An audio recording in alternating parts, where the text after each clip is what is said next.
ನಮಸ್ಕಾರ. ವಿ.ಕೆ. ನಿಜವಾಸ್ತು ಚಾನಲನ್ನು ನಾನು ಪ್ರಥಮ ಸಂಚಿಕೆಯನ್ನು ಬಿಡುಗಡೆ ಮಾಡುತ್ತಿದ್ದೇನೆ. ವಿಷಯವೆಂದರೆ ವಾಸ್ತುವಿನ ಬಗ್ಗೆ ಹೇಳುವುದು. ಇದರಲ್ಲಿ ಒಂದು ಮನೆಯನ್ನಾಗಲಿ, ಮಠವನ್ನಾಗಲಿ, ಮಂದಿರವನ್ನಾಗಲಿ ಕಟ್ಟಲಿಕ್ಕೆ ಒಟ್ಟು 11 ಶುಭ ಗಳಿಗೆಗಳು ಇರುತ್ತವೆ, ಶುಭ ಸಂಖ್ಯೆಗಳು ಇರುತ್ತವೆ. ಅದರಲ್ಲಿ ಧನ ಸಂಖ್ಯೆ, ಋಣ ಸಂಖ್ಯೆ, ಆಯುಷ್ಯ, ಆಯ, ವಾರ, ತಿಥಿ, ನಕ್ಷತ್ರ, ಯೋಗ, ಕರ್ಣ, ಅಂಶಗಳು, ಒಟ್ಟು ಇದರಲ್ಲಿ 11 ಫಲಗಳು ಇರುತ್ತವೆ. ಈ 11 ಫಲಗಳಲ್ಲಿ ಕನಿಷ್ಠವಾದರೂ 9 ಒಳ್ಳೆಯವಾಗಿರಬೇಕು.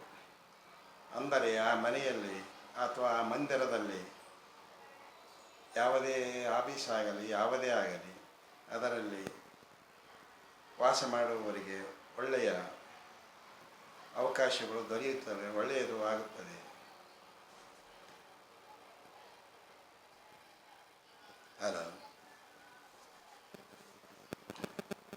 ಇದರಲ್ಲಿ ವಿಶೇಷವಾಗಿ ಹೇಳುವುದೇನೆಂದರೆ, ಈ 11ರಲ್ಲಿ ಧನ ಸಂಖ್ಯೆ, ಋಣ ಸಂಖ್ಯೆ, ಆಯ, ಆಯುಷ್ಯವು, ಯೋಗ, ಕರ್ಣ, ನಕ್ಷತ್ರ, ಒಟ್ಟು ಇವು 8 ವಿಭಾಗಗಳು ಇರ್ತವೆ. ಈ 8 ವಿಭಾಗಗಳಲ್ಲಿ ಈ 8 ಆಯಗಳು ಸರಿಯಾದ ರೀತಿಯಲ್ಲಿ ಇದ್ದರೆ ಮಾತ್ರ ಆ ಮನೆಯಲ್ಲಿ ಆಗಲಿ, ಆ ಮಂದಿರವಲ್ಲಾಗಲಿ ಕಟ್ಟಿದಾಗ ಅದು ಒಳ್ಳೆಯ ಶುಭದಾಯಕವಿರುತ್ತದೆ. ಈಗ ನಾನು ಇದರ ಬಗ್ಗೆ, ವಾಸ್ತುವಿನ ಬಗ್ಗೆ ತಿಳಿಸುವುದೇನೆಂದರೆ, ಪ್ರಥಮವಾಗಿ ಅಳತೆಯು ಸರಿಯಾಗಿರಬೇಕು. ಅದರಲ್ಲಿ ಧನಸಂಖ್ಯೆ ಎಂಬುವ ಬಗ್ಗೆ ವಿಸ್ತಾರವಾಗಿ ಹೇಳುತ್ತೇನೆ. ಧನಸಂಖ್ಯೆ ಅನ್ನುವುದು ಏನೆಂದರೆ, ನಾವು ಯಾವುದೇ ಒಂದು ಇನ್ವೆಸ್ಟ್ಮೆಂಟ್ ಅಂದರೆ ಬಂಡವಾಳವನ್ನು ಹಾಕುತ್ತೇವಲ್ಲ, ಆ ಬಂಡವಾಳಕ್ಕೆ ಬರುವಂಥ ಲಾಭ 100 ರೂಪಾಯಿ ಇದ್ದರೆ, ನಾವು ಹೂಡಿಕೆ ಮಾಡುವುದು ಕೇವಲ 10 ರೂಪಾಯಿ ಇದ್ದಾಗ ಮಾತ್ರ ಅದು ಧನಸಂಖ್ಯೆಯಾಗಿ ಲಾಭವಾಗಿ ಆಗುತ್ತದೆ. ಋಣ ಸಂಖ್ಯೆ ಎಂಬುದು ನಾವು ಪ್ರತಿ ದಿವಸ ವ್ಯವಸಾಯವಾಗಲಿ, ಉದ್ಯೋಗಕ್ಕಾಗಲಿ, ಯಾವುದೇ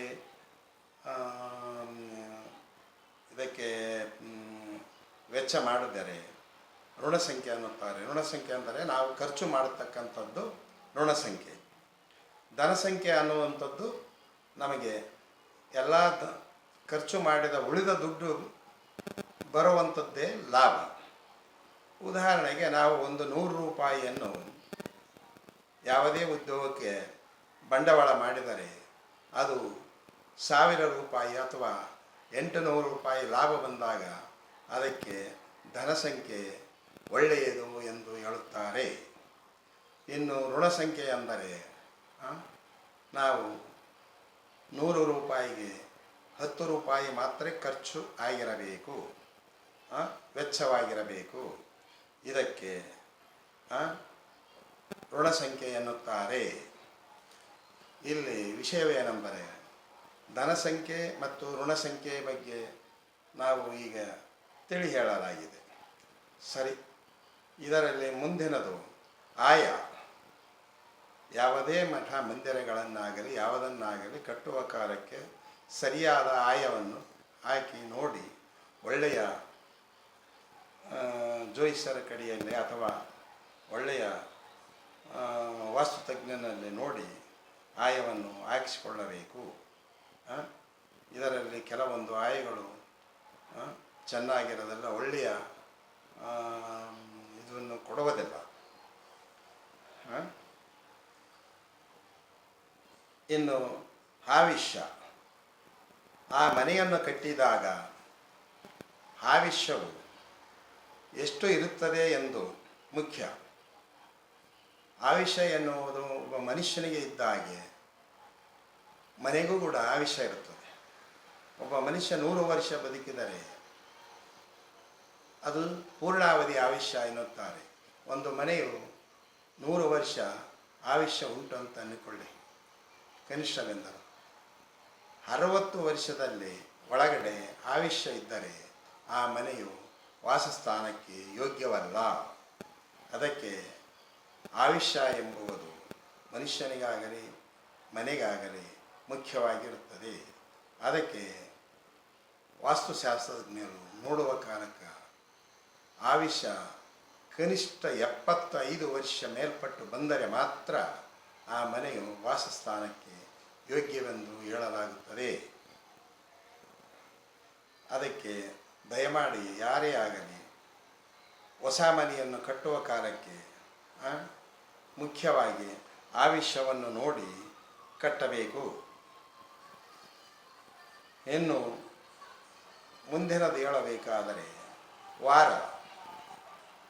ನಾವು ಯಾವುದೇ ಮನೆಯನ್ನು ಕಟ್ಟಬೇಕಾದರೆ, ಮಂದಿರವನ್ನು ಕಟ್ಟಬೇಕಾದರೆ ವಾರ ಬಹಳ ಮುಖ್ಯವಾಗಿರುತ್ತದೆ. ಯಾಕೆಂದರೆ ಸೋಮವಾರ ಮತ್ತು ಬುಧವಾರ, ಗುರುವಾರ, ಶುಕ್ರವಾರ ಇವು 4 ಅತ್ಯಂತ ಯೋಗ್ಯವಾದ ವಾರಗಳು. ಅದೇ ರೀತಿಯಾಗಿ ಮಂಗಳವಾರ ಮತ್ತು ಶನಿವಾರ, ಆದಿವಾರ ದಿನ ಮನೆಯನ್ನು ಅಡಿಗಲ್ಲಾಗಲಿ, ಗೃಹಪ್ರವೇಶ ಆಗಲಿ, ಸಿಂಹದ್ವಾರವಾಗಲಿ ಇಡಬಾರದು, ಅಡಿಗಲ್ಲು ಹಾಕಬಾರದು. ಇದೇ ರೀತಿ ತಾವು ಒಳ್ಳೆಯ ವಾರವನ್ನು ನೋಡಿ, ಒಳ್ಳೆಯ ಗಳಿಗೆಯನ್ನು ನೋಡಿ ನೀವು ಸರಿಯಾದ ವಾಸ್ತು ರೀತಿಯಲ್ಲಿ, ವಾಸ್ತು ತಜ್ಞರಲ್ಲಿ ನೋಡಿಕೊಂಡು ಮನೆಯನ್ನು ಕಟ್ಟಬೇಕು. ಇದು ವಾರದ ವಿಷಯವಾಯಿತು.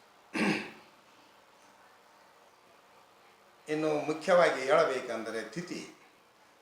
ಈ ತಿಥಿ ಎನ್ನುವುದು ಈ ವಾಸ್ತು ಬಗ್ಗೆ ಅತ್ಯಂತ ಮುಖ್ಯವಾದದ್ದು. ಒಳ್ಳೆಯ ತಿಥಿಯಲ್ಲಿ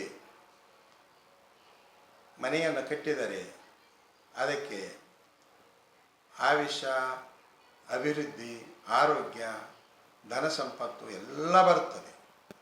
ಅದಕ್ಕೆ ಮುಖ್ಯವಾಗಿ ತಿಥಿ ಅನ್ನತಕ್ಕದ್ದು ಬಹಳ ಮುಖ್ಯ. ಇದರಲ್ಲಿ ಮತ್ತೆ ಮುಂದಿನದು ಹೇಳಬೇಕಂತಂದರೆ ನಕ್ಷತ್ರ. ನಕ್ಷತ್ರ ಎನ್ನುವುದು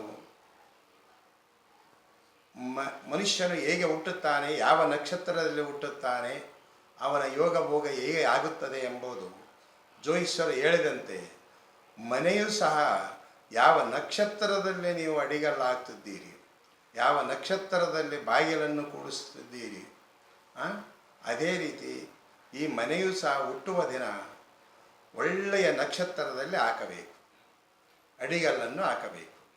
ಇದು ಬಹಳ ಎಚ್ಚರ ವಹಿಸಿ ತಾವು ಮನೆಯನ್ನು ಒಳ್ಳೆಯ ವಾಸ್ತುತಜ್ಞರೊಂದಿಗೆ, ನುರಿತ ವಾಸ್ತುತಜ್ಞರನ್ನು ಕೇಳಿ ಸರಿಯಾದ ನಕ್ಷತ್ರವನ್ನು ನೋಡಿ ಅಡಿಗಲ್ಲನ್ನು ಹಾಕಬೇಕು. ಅಥವಾ ಗೃಹಪ್ರವೇಶವನ್ನು ಮಾಡುವುದಾಗಲಿ, ಅಥವಾ ಸಿಂಹದ್ವಾರವನ್ನು ಇಡುವುದಾಗಲಿ ನಕ್ಷತ್ರ ಬಹಳ ಮುಖ್ಯವಾಗಿರುತ್ತದೆ. ಕೆಲವೊಂದು ನಕ್ಷತ್ರದಲ್ಲಿ, ಅಶುಭ ನಕ್ಷತ್ರಗಳಲ್ಲಿ ತಾವು ಏನಾದರೂ ಮನೆಯನ್ನು ಕಟ್ಟಿದ್ದರೆ ಅದು ಎಷ್ಟೇ ನೀವು ದುಡ್ಡು ಖರ್ಚು ಮಾಡಿದರೂ, ಅದು ಎಂಥದ್ದು ಮನೆಯು ಮಾಡಿದರೂ ತಮಗೆ ಆ ನಕ್ಷತ್ರ ದೋಷ ತಗುಲಿದರೆ ಅದರಲ್ಲಿ ಮುಂದಿನ ದಿನದಲ್ಲಿ ಪರಿಣಾಮ ಬಹಳ ಕೆಟ್ಟದಾಗಿರುತ್ತದೆ.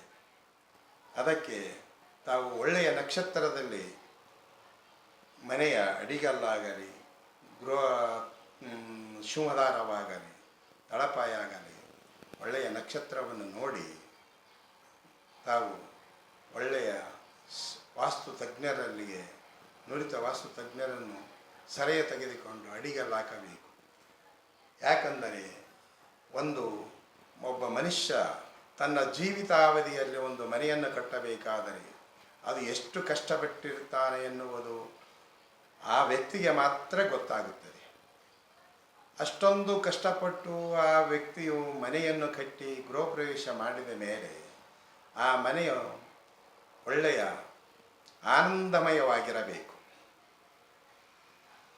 ಆ ಮನೆ ಕಟ್ಟಿದ ನಂತರ ಯಾವುದೇ ಅವಘಡಗಳು ದುರ್ಘಟನೆಗಳು ಯಾವುದೇ ನಡೆದರೂ ಅಲ್ಲಿ ನಕ್ಷತ್ರ ದೋಷ ಇದೆಯೆಂದು ತಿಳಿಯಬೇಕು. ಇದು ಬಹಳ ಎಚ್ಚರಿಕೆಯಿಂದ ನಕ್ಷತ್ರವನ್ನು ತಾವು ದಯಮಾಡಿ ವಾಸ್ತುತಜ್ಞರಲ್ಲಿ ನುರಿತ ವಾಸ್ತುತಜ್ಞರಲ್ಲಿ ಸಲಹೆಯನ್ನು ಕೇಳಿ ಆ ನಕ್ಷತ್ರವನ್ನು ಒಳ್ಳೆಯ ನಕ್ಷತ್ರದಲ್ಲಿ ಮನೆಯನ್ನು ಅಡಿಗಲ್ಲು ಹಾಕಬೇಕೆಂದು ನಾನು ಕಳಕಳಿಯ ವಿನಂತಿ. ಇದೇ ರೀತಿ ಮುಂದಿನದೆಂದರೆ ಯೋಗ. ಒಂದು ಮನೆಯಾಗಲಿ ಮಂದಿರವಾಗಲಿ ಮಠವಾಗಲಿ ಸರ್ಕಾರದ ಯಾವುದೇ ಬಂಗಲೆ ಆಗಲಿ ಕಟ್ಟಬೇಕೆಂದರೂ ಆಸ್ಪತ್ರೆಯಾಗಲಿ ಯಾವುದೇ ಕಟ್ಟಬೇಕಾದರೂ ಕಟ್ಟಿದ ಮೇಲೆ ಅದರಲ್ಲಿ ವಾಸ ಮಾಡುವಂಥವರಿಗೆ ಒಳ್ಳೆಯ ಯೋಗಗಳು ಕೂಡಿ ಬರಬೇಕು. ಹಾಗಿದ್ದರೆ ಮಾತ್ರ ಅದು ಒಳ್ಳೆಯ ಯೋಗ ಫಲವನ್ನು ಕೊಡುತ್ತದೆ. ಒಂದು ವೇಳೆ ನಾವು ಸರಿಯಾದ ಯೋಗದಲ್ಲಿ ಮನೆಯನ್ನು ನೋಡಿ ನುರಿತ ವಾಸ್ತುತಜ್ಞರನ್ನು ಕೇಳದೆ ಯಾವುದೇ ಸಣ್ಣ ಪುಟ್ಟ ಇದರಲ್ಲಿ ಜೋಯಿಸರನ್ನು ಅಥವಾ ಯಾರೇ ಅರಣ್ಯ ಇದರಲ್ಲಿ ಇದ್ದಂಥವ್ರನ್ನ ಕೇಳಿ ಮನೆಯನ್ನು ನಾವು ಅಡಿಗಲ್ಲು ಹಾಕಿದರೆ ಯೋಗದಲ್ಲಿ ಯಾವುದೇ ಯೋಗ ಚೆನ್ನಾಗಿಲ್ಲಂದರೆ ಆ ಯೋಗ ಮಾತ್ರ ಆ ಮನೆಯಲ್ಲಿ ವಾಸಿಸುವವರಿಗೆ ಒಳ್ಳೆಯ ಯೋಗ ಕೂಡಿ ಬರುವುದಿಲ್ಲ. ಇದು ಮನೆಯನ್ನು ಕಟ್ಟುವ ಕಾಲಕ್ಕೆ ಪ್ರತಿಯೊಬ್ಬರೂ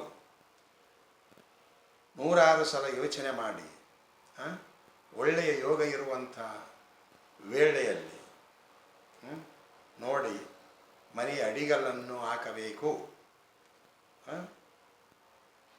ಇದೇ ರೀತಿ ತಾವು ಒಬ್ಬ ಮನುಷ್ಯ ಜೀವಿತಾವಧಿಯಲ್ಲಿ ಮನೆ ಕಟ್ಟಿ ಕಷ್ಟಪಡುವುದಕ್ಕಿಂತ ಒಂದಿಷ್ಟು ಚೆನ್ನಾಗಿ ನುರಿತವರನ್ನ ಕೇಳಿ ಮನೆಯನ್ನು ಕಟ್ಟಿದರೆ ಅದು ಆನಂದಮಯವಾಗಿರುತ್ತದೆ. ಆ ಮನೆಯು ಯೋಗದ ಫಲ ಚೆನ್ನಾಗಿರಬೇಕು. ಇನ್ನು ಕರ್ಣ, ಇದರಲ್ಲಿ ಕರ್ಣ ಅಂತಂದರೆ ಇದರ ವಿಷಯ ಏನಂತಂದರೆ ನಾವು ಯಾವುದೇ ವಾಸಸ್ಥಾನದಲ್ಲಿ ಹೂಡಿದರೆ ನಮ್ಮ ಅಕ್ಕಪಕ್ಕದವರಾಗಲಿ ನಮ್ಮ ಬಂಧು ಬಾಂಧವರಾಗಲಿ ನಮ್ಮ ಪಕ್ಕದ ನೆರೆಹೊರೆಯವಾಗಲಿ ನಮ್ಮ ಬಗ್ಗೆ ಕರುಣೆ ಇರಬೇಕೆಂದರೆ ಆ ಮನೆಯಲ್ಲಿ ವಾಸಸ್ಥಾನ ಮಾಡಿದಾಗ ನಮ್ಮ ಬಗ್ಗೆ ಕರುಣೆ ಇರಬೇಕು. ಈ ಕರುಣ ಅಂತಕ್ಕದ್ದು ಒಂದು ವೇಳೆ ಯಾವುದೇ ರೀತಿಯಿಂದ ತಪ್ಪುದಿಯಿಂದ ಹಾಕಿದರೆ ಒಳ್ಳೆಯ ಕರುಣೆ ಇಲ್ಲದಾಗ ಹಾಕಿದರೆ ನಾವು ವಾಸ ಮಾಡುವ ಸ್ಥಳದಲ್ಲಿ ನಮ್ಮ ಅಕ್ಕಪಕ್ಕದವರು ನಮ್ಮ ಬಗ್ಗೆ ಕನಿಕರ ಅಂದರೆ ಕರುಣೆ ಇರುವುದಿಲ್ಲ. ಯಾವುದೇ ಪ್ರತಿಯೊಂದು ವಿಷಯಕ್ಕೂ ನಮ್ಮ ಮೇಲೆ ಕರುಣೆ ಇಲ್ಲಂದರೆ ನಾವು ಪಕ್ಕದವರ ಜೊತೆಗೆ ಜೀವಿಸಲಿಕ್ಕೆ ತೊಂದರೆಯಾಗುತ್ತದೆ. ಅದಕ್ಕೆ ಆದಷ್ಟು ಮಟ್ಟಿಗೆ ಕರುಣೆಯನ್ನು ಒಳ್ಳೆಯ ಕರುಣೆ ಇರುವ ಕಾಲಕ್ಕೆ ನೋಡಿ ನಾವು ಮನೆಯ ಅಡಿಗಲ್ಲನ್ನು ಹಾಕಬೇಕು ಎಂದು ಹೇಳುತ್ತೇನೆ. ಇದರಲ್ಲಿ ಅಂಶ ಅಂತಂದರೆ ಏನು, ಇದರ ಸಾರಾಂಶ ಏನು? ಅಂಶ ಅಂತಂದರೆ ನಾವು ಟೋಟಲಿ ಆಗಿ 11 ಅಂಶಗಳನ್ನು 11 ಇದನ್ನು ಭಾಗಗಳನ್ನು ಮಾಡಿದ್ದೇವೆ. ಅದರಲ್ಲಿ ಅಂಶ ಕೂಡ ಒಂದು. ಈ ಅಂಶದಲ್ಲಿ ಎಷ್ಟು ಅಂತಂದರೆ 11ರಲ್ಲಿ ಸುಮಾರು 9 ಅಂಶಗಳು ಒಳ್ಳೆಯವು ಇರಬೇಕು ಎನ್ನುತ್ತಾರೆ. ಇದಕ್ಕೆ ಅಂಶವೆನ್ನುತ್ತಾರೆ. ಅಂದರೆ ಧನ ಸಂಖ್ಯೆ, ಋಣ ಸಂಖ್ಯೆ, ಆಯ, ಆಯುಷ್ಯ, ವಾರ, ತಿಥಿ, ನಕ್ಷತ್ರ, ಯೋಗ, ಕರ್ಣ. ಅಂಶ ಅಂದರೆ ಅಂಶ ಅಂತಂತಂದರೆ ಎಷ್ಟು 11ರಲ್ಲಿ ಎಷ್ಟು ಅಂಶ ಗುಣವಾಗಿದೆ ಅಂತಂದು ಹೇಳತಕ್ಕದ್ದು. 11ರಲ್ಲಿ ಕನಿಷ್ಠವಾದರೂ 9 ಅಂಶಗಳು ಆ ಮನೆಯಲ್ಲಿ ಒಳ್ಳೆಯವಾಗಿದ್ದರೆ ಸಂಖ್ಯೆ ಬಂದರೆ 9 ಸಂಖ್ಯೆ ಬಂದರೆ ಮಾತ್ರ ಆ ಮನೆಯವಾಗಲಿ ಮಂದಿರವಾಗಲಿ ಮಠವಾಗಲಿ ಇರಲಿಕ್ಕೆ ಬಹಳ ಯೋಗ್ಯವಾಗಿರುತ್ತದೆ. ಅಲ್ಲಿ ವಾಸ ಮಾಡುವವರಿಗೆ ಒಳ್ಳೆಯ ಶುಭ ಫಲಗಳನ್ನು ಕೊಡುತ್ತದೆ. ಇನ್ನು ಮುಂದಿನದು ಆ, ದಿಕ್ಪಾಲಕರು. ದಿಕ್ಪಾಲಕರು ಅಂದರೆ ಏನು? ನಮ್ಮ ಅಕ್ಕಪಕ್ಕದಲ್ಲಿ ವಾಸಸ್ಥಾನ ಮಾಡುವಂಥವರು ಯಾವುದೇ ದಿಕ್ಕಿಗೆ ಇರಲಿ, ಯಾರೇ ಇರಲಿ, ನಮ್ಮ ನೆರೆಹೊರೆಯವರು ದಿಕ್ಪಾಲಕರು ನಮ್ಮೊಂದಿಗೆ ಚೆನ್ನಾಗಿ ಇರಬೇಕು ಅಂದರೆ, ನಮ್ಮ ಬಗ್ಗೆ ಒಳ್ಳೆಯ ಅಭಿಪ್ರಾಯ ಮೂಡಬೇಕೆಂದರೆ ದಿಕ್ಪಾಲಕ ಎನ್ನುವಂಥದ್ದು ಅತ್ಯಂತ ಸೂಕ್ಷ್ಮವಾದ ಗಂಭೀರ ವಿಷಯ. ಇದನ್ನು ನಾವು ಮನೆಯ ಆಯವನ್ನು ಹಾಕುವ ಕಾಲಕ್ಕೆ ದಿಕ್ಪಾಲಕರು ಎನ್ನುವಂಥದ್ದು ಬಹಳ ಮುಖ್ಯ. ಯಾಕಂದರೆ ದಿಕ್ಪಾಲಕರಲ್ಲಿ ಏನಾದರೂ ದೋಷವಿದ್ದರೆ ನಮ್ಮ ನೆರೆಹೊರೆಯವರು ನಮ್ಮ ಬಗ್ಗೆ ಇಲ್ಲ ಸಲ್ಲದ ಚಾಡಿ, ಇಲ್ಲ ಸಲ್ಲದ ಮಾತುಗಳನ್ನು ಆಡಿ ನಾವಲ್ಲಿ ವಾಸ ಮಾಡಲಿಕ್ಕೆ ಅತಿ ಒಂದು ತೊಂದರೆ ಆಗುತ್ತದೆ. ಅದಕ್ಕೆ ಯಾವುದೇ ಮನೆಯನ್ನು ಕಟ್ಟುವ ಕಾಲಕ್ಕೆ ದಿಕ್ಪಾಲಕರು ಅನ್ನುವ ವಿಷಯದ ಬಗ್ಗೆ ಬಹಳ ಗಂಭೀರವಾಗಿ ನೋಡಿ ಮನೆಯನ್ನು ಕಟ್ಟಬೇಕು, ಅಡಿಗಲ್ಲನ್ನು ಹಾಕಬೇಕು. ಇದೇ ರೀತಿ ಶುಭ ಸಂಖ್ಯೆ ಅನ್ನುವುದು 9 ಗುಣಗಳು ಅಂತ ಬಂದರೆ ಅಲ್ಲಿ ವಾಸಸ್ಥಾನಕ್ಕೆ ಅತ್ಯಂತ ಯೋಗ್ಯವಾಗಿರುತ್ತದೆ. ಇದೇ ರೀತಿ ಚೆನ್ನಾಗಿ ನೋಡಿಕೊಂಡು ಒಳ್ಳೆಯ ಶಾಸ್ತ್ರಜ್ಞರನ್ನು ವಿಚಾರ ಮಾಡಿ ಮನೆಯು ಜೀವಿತಾವಧಿಯಲ್ಲಿ ಒಂದು ಸಲ ಕಟ್ಟುವುದಕ್ಕೆ ಎಷ್ಟೇ ಕಷ್ಟಪಟ್ಟಿರ್ತಾನೆ ಆ ಮನೆಯ ಒಡೆಯ, ಅದು ಎಲ್ಲ ಹೋಗಿ ಮನೆಯಲ್ಲಿ ಗೃಹ ಪ್ರವೇಶ ಆದ ತಕ್ಷಣ ಅಶಾಂತಿಯು ಮೂಡಿ ತಂದರೆ ಅವನ ಜೀವಿತದ ದುಡಿಮೆಯು ವ್ಯರ್ಥವಾಗಿ ಹೋಗುತ್ತದೆ. ಆವಾಗ ಅವನು ಏನಾಗ್ತಾನೆ ಅಂದರೆ ಆ ಮನುಷ್ಯನಿಗೆ ಒಂದು ಥರ ಹಿಂಸೆ ಆಗುತ್ತದೆ, ಅಂದರೆ ಹಿನ್ನಡೆಯಾಗುತ್ತದೆ. ಯಾಕೆ? ಮನುಷ್ಯನು ಅದೆಷ್ಟೋ ಕಷ್ಟಪಟ್ಟು ಅದೆಷ್ಟೋ ದುಡ್ಡು ಅದೇನೋ ಮಾಡಿಕೊಂಡು ತಂದು ಮನೆಯನ್ನು ಕಟ್ಟಿರುತ್ತಾನೆ. ಅಂಥ ಮನೆಯಲ್ಲೇ ವಾಸ ಮಾಡಲಿಕ್ಕೆ ಹೋದಾಗ ತಕ್ಷಣ ಏನಾದರೂ ಅವಘಡಗಳು 4 ವರ್ಷದಲ್ಲಿ, 1 ವರ್ಷದಲ್ಲಿ, 2 ವರ್ಷದಲ್ಲಿ, 3 ವರ್ಷದಲ್ಲಿ, 4 ವರ್ಷದಲ್ಲಿ ಆ ಮನೆಯಲ್ಲಿ ಏನೇ ಅವಘಡ ಆದರೆ ಅದು ನನಗೆ ತಿಳಿದ ಮಟ್ಟಿಗೆ ವಾಸಸ್ಥಾನದಲ್ಲಿ ಯಾವುದೇ ಅಡಿಗೆಲ್ಲಿ ಹಾಕುವ ಕಾಲಕ್ಕೆ ಈ ನಾನು ತಿಳಿಸಿದಂಥ 11ರಲ್ಲಿ ಯಾವುದೇ ಒಂದು ದೋಷ ಇದ್ದೇ ಇರುತ್ತದೆ ಎಂದು ಹೇಳೋದಕ್ಕೆ ಇಷ್ಟಪಡುತ್ತೇನೆ. ಈ 11 ಗುಣಗಳಲ್ಲಿ 9 ಗುಣಗಳನ್ನು ಮಾತ್ರ ಅತ್ಯಂತ ನುರಿತ ತಜ್ಞರೊಂದಿಗೆ ವಿಚಾರಿಸಿ ಒಳ್ಳೆಯ ದಿನಗಳು ನೋಡಿ ಅಡಿಗಲ್ಲನ್ನು ಹಾಕಬೇಕು. ಅದೇ ರೀತಿ ಈ 11ರಲ್ಲಿ ಗುಣಗಳನ್ನು ನೋಡಿದ ನಂತರ ಮುಖ್ಯವಾಗಿ ನಾವು ಅಡಿಗಲ್ಲು ಹಾಕುವ ವೇಳೆಗೆ ಪುನಃ ಆ ಅಂದಿನ ದಿನ ನಕ್ಷತ್ರ, ಯೋಗ, ಗಳಿಗೆ ಶುಭಫಲ ಅಮೃತಗಳಿಗೆ ನೋಡಿ ಎಲ್ಲ ಅಮೃತಗಳಿಗೆಯಲ್ಲಿ ಅಡಿಗಲ್ಲನ್ನು ಹಾಕಬೇಕು. ಯಾವುದೇ ಅಮೃತಗಳಿಗೆ ಅಂದರೆ ದಿನದಲ್ಲಿ ಮುಂಜಾನೆ 12 ಒಳಗಡೆ ಅಡಿಗಲ್ಲು ಹಾಕಬೇಕು, ಅಥವಾ ಶಿವದಾರವನ್ನು ಕುಡಿಸಬೇಕು. ಇದೇ ರೀತಿ ಮುಖ್ಯವಾಗಿ ಒಳ್ಳೆಯ ಜ್ಯೋತಿಷ್ಯರ ಕಡೆಗೆ ಕೇಳಿ ಅಂದಿನ ದಿನ ಯೋಗ, ನಕ್ಷತ್ರ, ತಿಥಿ,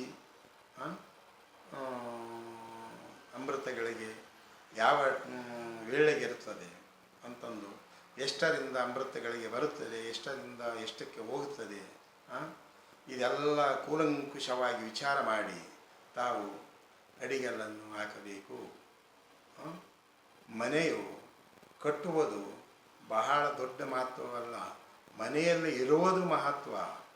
ಆ ಮನೆಯಲ್ಲಿ ಎಲ್ಲ ವಾಸವಾಗೋಕ್ಕೆ ಮಕ್ಕಳು, ಮರಿಗಳು, ತಂದೆ, ತಾಯಿ ಎಲ್ಲರೂ ವೃದ್ಧರು ಚೆನ್ನಾಗಿರಬೇಕೆಂದರೆ ಒಳ್ಳೆಯ ವೇಳೆಗೆ ತಾವು ಅಡಿಗಲ್ಲನ್ನು ಹಾಕಬೇಕು, ಗೃಹ ಪ್ರವೇಶವನ್ನು ಮಾಡಬೇಕು, ಸಿಂಹದ್ವಾರವನ್ನಿಡಬೇಕು. ಇದು ನನ್ನ ಪ್ರಥಮ ಸಂಚಿಕೆ. ಮುಂದಿನ ಸಂಚಿಕೆಯಲ್ಲಿ ಇನ್ನೂ ಹಲವಾರು ವಿಷಯಗಳು, ಪ್ರತಿಯೊಂದು ಸಂಚಿಕೆಯಲ್ಲಿ ಪ್ರತಿಯೊಂದು ವಿಷಯಗಳಿಗೆ ನಾನು ತಿಳಿಯುತ್ತೇನೆ. ಅದಕ್ಕಾಗಿ ನನ್ನ ಈ ವಿಡಿಯೋವನ್ನು ಲೈಕ್ ಮಾಡಿ, ಸಬ್ಸ್ಕ್ರೈಬ್ ಮಾಡಿ, ಬೆಲ್ ಐಕಾನ್ ಒತ್ತೆಂದು ನಾನು ಹೇಳುತ್ತೇನೆ, ಮನವಿ ಮಾಡುತ್ತೇನೆ. ತಾವು ಇದೇ ರೀತಿ ಹೇಳಿ ಸಬ್ಸ್ಕ್ರೈಬ್ ಮಾಡಿದರೆ ಮುಂದಿನ ವಿಡಿಯೋ ತಮಗೆ ಸುಲಭವಾಗಿ ಸಿಗುತ್ತದೆ ಅಂತಂದು ಹೇಳಿ ನನ್ನ ಎರಡು ಮಾತುಗಳನ್ನು ಮುಗಿಸುತ್ತೇನೆ.